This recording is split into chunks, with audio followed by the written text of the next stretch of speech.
آماده شما بچه‌ها پسر همین مسابقه رو ادامه بدید. حواست جمع بشید.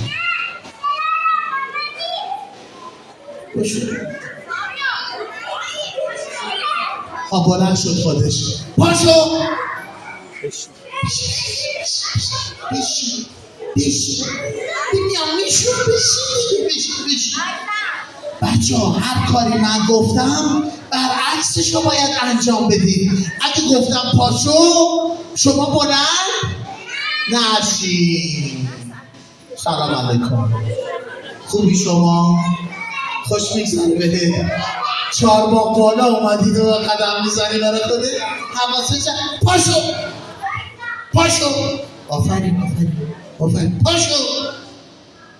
سلام علیکم، پاشو بشین، دست بالا. وای همه دست بزنن، پا بزنید. آره حالا گریه کنید، همه بخندید.